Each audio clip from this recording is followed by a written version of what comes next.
Udah pada tahu lah ya, di luar sana banyak YouTuber sukses yang subscribernya banyak, viewersnya banyak, dan sebenarnya mereka juga sama seperti kita. Mereka dimulai dari 0 subscriber dan 0 jam tayang. Tapi kenapa mereka channelnya itu bisa melesat dengan cepat? Dalam hitungan minggu, bahkan 1 bulan, 2 bulan, udah rame aja gitu ya. Rahasianya ada di satu hal, yaitu jam tayang ataupun waktu tonton. Jadi jam tayang yang tinggi di channel kita itu bukan hanya untuk syarat monetisasi aja ya. Tapi jam tayang ini bisa memicu dan memberikan sinyal positif kepada sistemnya YouTube bahwa konten kita itu berkualitas, memuaskan penonton, dan layak untuk direkomendasikan ke banyak penonton. Jadi dalam video ini kita akan bahas beberapa upaya yang bisa kita lakukan untuk meningkatkan jam tayang dengan cepat. Ngomongin soal jam tayang, saya jadi ingat salah satu peserta di kelas kursus YouTube saya. Beberapa bulan lalu dia membeli kelas kursus YouTube saya. Dan waktu itu saya kepoin channelnya masih 0 subscriber. Channelnya masih baru banget gitu ya. Ya udah nggak apa-apa karena dia membeli kelas kursus YouTube saya, artinya itu sangat cocok untuk dia belajar gimana ngembangin channel YouTube-nya dari 0. Dan ternyata channelnya dalam waktu 3 bulan sudah monetisasi. Orangnya sudah ngabarin ke saya. Bahkan saya kepoin beberapa video baru dia, viewersnya juga lumayan. Nah itu enaknya kalau belajar dari 0. Bener-bener tersusun rapi. Bahkan materi di kelas YouTube saya itu udah saya susun rapi step by step-nya. Dari bikin email sampai ke tahap gajian. Nanti buat teman-teman yang mau belajar YouTube dari 0 atau pengen bergabung di kelas kursus YouTube saya, linknya ada di deskripsi ya. Jadi udah kebayang ya, kalau kita mendapatkan jam tayang dengan cara yang organik, maka sebenarnya jam tayang itu tidak terlalu sulit untuk kita dapatkan. Bahkan YouTube memberi kita waktu 12 bulan, itu udah cukup lama untuk kita mengejar yang namanya jam tayang. Tapi sebaliknya nih, kalau kita nggak sabaran, terus mengejar jam tayang dengan jalan-jalan pintas, maka itu sama aja kita memberikan sinyal buruk kepada sistem YouTube. Dan satu hal yang kita tidak dapatkan adalah, kita tidak mendapatkan penggemar tetap. Kita tidak mendapatkan penonton tetap. Sementara kita itu butuh penonton yang bolak-balik ke channel kita. Sekarang saya akan bocorkan beberapa materi yang pernah saya bahas di kelas kursus YouTube saya. Apa yang bisa kita upayakan untuk mengejar jam tayang lebih cepat? Yang pertama, kita harus punya sasaran penonton yang jelas. Boleh nih teman-teman catat di kertas. Punya sasaran penonton yang jelas. Apa tujuannya? Tujuannya untuk kita bisa mengumpulkan satu minat penonton di channel kita. Ya. Jadi jangan sampai channel kita itu tentang mancing misalkan, tapi malah ditontonin sama orang-orang yang minatnya tutorial YouTube, yang minatnya masak, atau ada minat lain. Itu akan terjadi di channel kita yang ada nanti orang hanya sekedar kepo ke video kita. Oh begini toh, gitu aja. Ya, habis itu udah mereka kabur, nggak balik ke channel kita. Kenapa mereka nggak balik ke channel kita? Karena minatnya nggak sesuai sama konten yang kita bahas. Jadi penting banget untuk kita punya sasaran penonton yang tujuannya untuk mengumpulkan satu minat penonton. Ya, sama halnya nih seperti di dalam kehidupan sehari-hari lah, saya contohkan nih. Misalkan kita mau jualan minuman lah gitu ya di tanah lapang, di sepak bola, tanah lapang sepak bola misalkan gitu. Terus minuman ini belum jadi nih di rumah gitu ya. Tapi sebelum kita buat minuman, kita udah terpikir kan siapa sasaran yang akan kita capai nanti ketika kita jualan minuman. Berarti orang-orang yang siap olahraga gitu kan. Ini kan minuman cocok banget untuk orang-orang yang setelah olahraga. Udah terpikir sama kita kan, siapa sasarannya. Nah, ketika itu kita eksekusi, ya, kita jualan dan sesuai dengan sasaran tadi, ya udah, jualan kita banyak yang membeli karena minatnya cocok dengan apa yang kita jual. YouTube juga begitu. Kalau kita seorang konten mancing misalkan, maka kita harus mengumpulkan orang-orang yang peminatnya mancing gitu. Jangan sampai orang-orang di luar minat itu. Yang ada nanti views kita memang dapat 100 views misalkan. Tapi sebenarnya di balik 100 views, jam tayangnya itu sedikit banget. Karena mereka nggak menonton dengan baik gitu. Karena kenapa mereka nggak menonton dengan baik? Ya karena minatnya nggak di konten kita. Udah jelas ya untuk nomor satunya, sasaran penonton kita harus jelas untuk siapa konten kita ini. Selanjutnya setelah kita tahu siapa sasaran penonton kita, ya cobalah kita pandai-pandai memilih topik video yang akan kita bahas. Ya, misalkan nih sebagai contoh, topiknya kalau terlalu melebar, kita juga akan susah mendapatkan peminat-peminat yang kita targetkan tadi.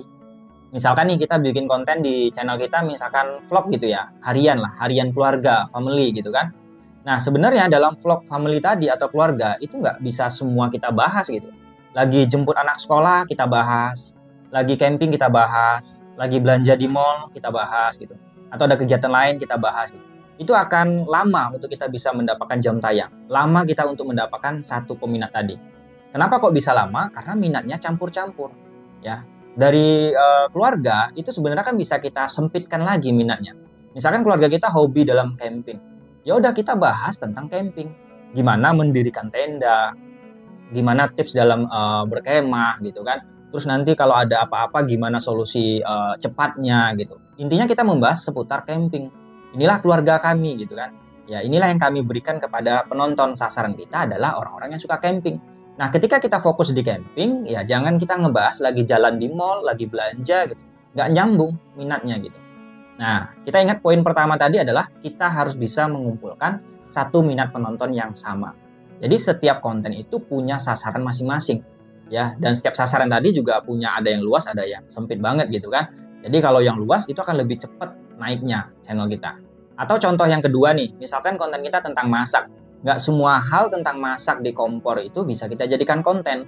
Karena minat dari emak-emak di rumah itu juga beda-beda. Ada yang minatnya cuma sekedar nyari kue-kue. Ada yang minatnya sekedar mencari ide jualan. Ada minatnya sekedar mencari sayur atau sambal gitu. Itu kan minatnya udah pecah-pecah gitu. Ketika kita gabung dalam satu channel konten masak tadi, itu nggak efektif. Kita mencampur minat namanya gitu. Tapi coba kita fokus ke ide jualan. Kita fokus memberikan gimana uang 20.000 itu bisa menghasilkan ratusan ribu dari ide jualan ini misalkan. Bikin tahu keriting misalkan atau apa gitu. Nantinya kita akan dikumpulin ya atau dikerumunin sama emak-emak yang memang minatnya nyari duit dari internet gitu. Mereka bisa jualan, mereka bisa dapat inspirasi ide jualan dari konten kita. Kalau kita fokus di ide jualan. Nah, makanya kalau banyak channel yang mencampur minat di channelnya, itu akan semakin ambruk, semakin susah gitu. Makin susah untuk ngembanginnya karena gagal untuk mengumpulkan satu minat penonton di channelnya. Kalau kita udah tahu channel kita mau dibawa ke topik yang mana, selanjutnya kita harus membangun yang namanya personal branding di channel kita. Gimana cara paling mudah untuk membangun personal branding? Jawabannya dari thumbnail. Ya, thumbnail ini nggak bisa kita sepelekan ya. Dari thumbnail aja kita itu bisa membangun personal branding. Inilah kita gitu ya. Jadi mulai hari ini teman-teman bisa perhatikan lagi bagian thumbnailnya. Apakah udah punya konsistensi, baik itu tulisannya, baik itu jenis hurufnya, warna tulisannya, syukur-syukur ada tampil wajahnya, itu akan menjadi pembeda kita dengan konten yang lain. Misalnya nih sama-sama ngebahas tentang ide jualan, ya topiknya ide jualan. Tapi kita bisa nampilin wajah nih, di banyaknya persaingan ide jualan, wajah kita tadi lah yang bisa membantu untuk orang ngeklik thumbnail kita.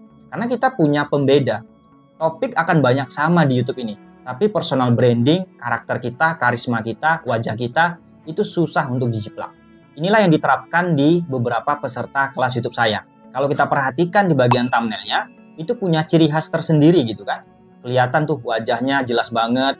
Atau ada juga yang model seperti ini, peserta kelas YouTube saya, thumbnailnya tuh rame banget. Tapi meskipun rame, dia punya ciri khas tersendiri. Punya personal branding sendiri. Atau ini yang bahas kue. Nah, lebih asik kan thumbnail bagian kuenya. Di sini bisa kelihatan bahwa thumbnail dia ini lebih ngebahas kue-kue yang sifatnya mahal, yang coklat-coklat, lumer-lumer, pokoknya yang membutuhkan biaya lebih banyak gitu kan. Tapi itulah cara mereka bisa membangun personal brandingnya. Kalau rapi yang dilihat penonton, ada daya tarik penonton itu untuk subscribe dan mengikuti channel kita. Di situ kita akan mendapatkan subscriber, bisa mendapatkan yang namanya jam tayang. Kalau kita udah merasa punya personal branding, maka langkah selanjutnya kita harus lebih serius dalam sisi tampilan channel kita. Tampilan seperti apa? Ya misalkan seperti banner channel gitu ya, sampul channel. Jadi untuk sampul channel itu buatlah semenarik mungkin, sebagus mungkin. Kan untuk banner itu kita buat hanya satu kali dalam jangka panjang. Jadi kita harus bikinnya lebih serius. Jangan malas untuk membuat banner. Banyak kok aplikasi yang membuat banner itu yang menarik, yang mudah itu banyak. Salah satunya dari aplikasi Canva. Kemudian foto profil jangan asal-asalan. Ya buatlah foto profil yang benar-benar jelas, foto terbaik kita misalkan, gambarnya jelas gitu kan. Di samping itu buatlah playlist, perbaiki deskripsi channel, harus jelas di deskripsi channel kita mau ngebahas tentang apa nih di channel kita. Samping itu kita perbaiki juga bagian judul video.